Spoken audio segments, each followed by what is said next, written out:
depan kita akan coba ngobrol nih, diskusi terkait gimana sih caranya bangun branding yang kuat dengan konten yang berkualitas. Highlight yang akan coba kita sampaikan nih ke teman-teman terkait branding, terkait marketing. Oke, kita mulai teman-teman untuk materi hari ini. Karena kebiasaan ngajar kali ya, jadi kita mulai untuk materi hari ini tentang branding dan marketing. Kalau ngomongin branding, sebenarnya itu simpelnya adalah gimana sih teman-teman di sini ingin memberikan citra positif bagi teman-teman, baik untuk brand, ataupun untuk individu, ataupun untuk produk atau jasa. Jadi kalau ngomongin branding itu banyak, detailsnya kita akan bahas selanjutnya. Apa sih emangnya perbedaan antara marketing sama branding? Emang marketing dulu kah atau branding dulu kah kira-kira? Bedanya kalau ngomongin marketing di sini adalah teman-teman gimana membuat target audiens kita atau target customer kita itu tertarik sama produknya. Jadi sebenarnya akan berkorelasi ketika kita punya branding yang kuat, kita akan diingat seperti apa nih, kasarnya seperti itu. Tapi ketika kita ngomongin marketing itu coba kita ringkas ya perbedaan branding dan marketing, kurang lebih ini beberapa aspek yang biasanya kita sampaikan. Khusus sekarang tentang manfaatnya nih. Kita nge-branding itu sebenarnya buat apa sih? Pertama, jelas membantu kita lebih dikenal lagi, khususnya oleh atau jika dibandingkan dengan kompetitor. Dengan branding, kita jadi punya nilai pembeda nih dengan brand yang kita pegang atau personal branding yang kita gunakan.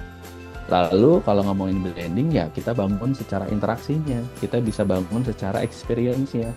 Jadi branding itu nggak cuma logo, branding itu nggak cuma warna, tapi gimana kita ngobrol nih sama customer kita, gimana kita ngobrol nih sama target audiens kita, sehingga nanti mereka punya experience tersendiri.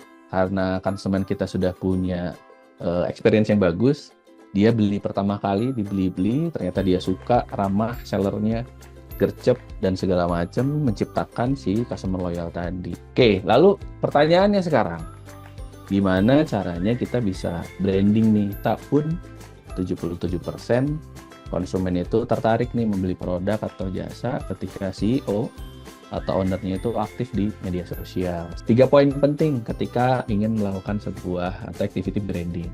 Lalu dengan teman-teman tahu brandnya seperti apa, teman-teman tahu nih punya unique selling point-nya seperti apa, kita jadi tahu nih pembawaannya harus kayak gimana.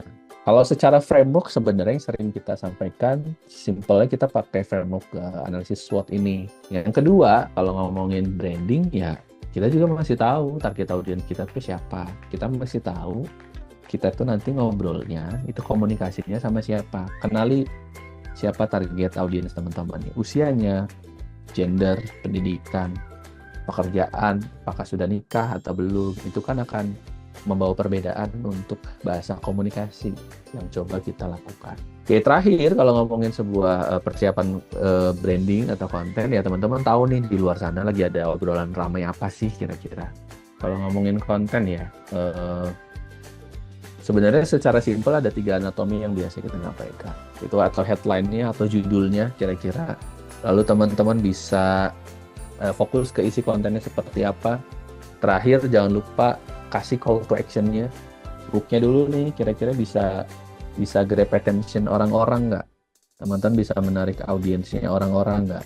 Lalu dari segi konten, yang tadi saya bilang, cari serelate mungkin, cari serelevan mungkin, cari masalahnya apa kita angkat, cari isunya apa kita angkat, cari yang paling mirip dengan kita angkat, kasih value-nya atau action-nya apa nih yang kira-kira bisa kita harapkan dari mereka setelah lihat konten kita.